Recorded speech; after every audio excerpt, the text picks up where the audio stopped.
Nous sommes en ligne avec notre envoyé spécial, Lucas Manger. Lucas, vous avez d'autres précisions sur cette opération terrestre qui se déroule depuis quelques heures maintenant?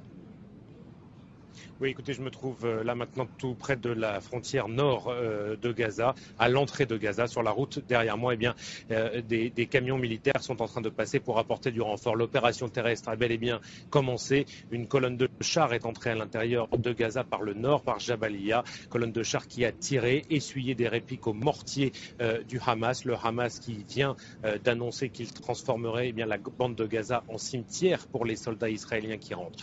On entend au-dessus de nous des hélicoptères d'assaut, quelques rafales de mitrailleuses. La guerre à l'intérieur de Gaza, la guerre terrestre, a bel et bien commencé. L'armée israélienne verrouille évidemment tous les accès autour de la bande de Gaza. Vous savez que c'est une guerre qui, pour le moment, est pratiquement invisible. En plus, il fait nuit. C'est bien à ce moment que les Israéliens ont choisi d'entrer dans la bande de Gaza, après avoir pilonné à l'artillerie toute la fin d'après-midi pour préparer sans doute le passage des soldats au sol. Lucas Manger, hier vous avez recueilli le témoignage d'étrangers qui se trouvaient dans la bande de Gaza qui ont pu sortir, ce qui laissait entendre que l'opération terrestre israélienne était imminente. Quels étaient ces témoignages? Parce que c'était des témoignages relativement rares puisque la presse n'a pas pu accéder à la bande de Gaza depuis le début du raid israélien.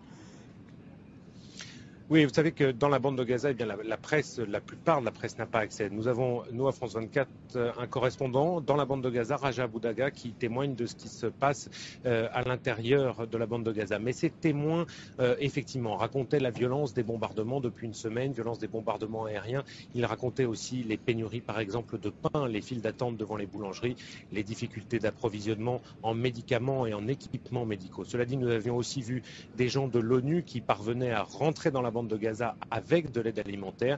Les Israéliens, visiblement, avaient prévu effectivement cette offensive terrestre et se préparaient à quelque chose de long. L'armée israélienne vient de mobiliser plus de 10 000 réservistes dans tout le pays, hommes et femmes confondus, tout âge confondu, ce qui veut dire que l'opération va être longue. Elle ne se compte pas en heures, mais en jours, peut-être en semaines. L'armée israélienne a visiblement décidé d'éradiquer le Hamas et les tireurs de roquettes dont vous parliez à l'instant sur l'antenne. Les bombardements aériens n'avaient pas suffi, comme on avait pu le constater encore cet après-midi.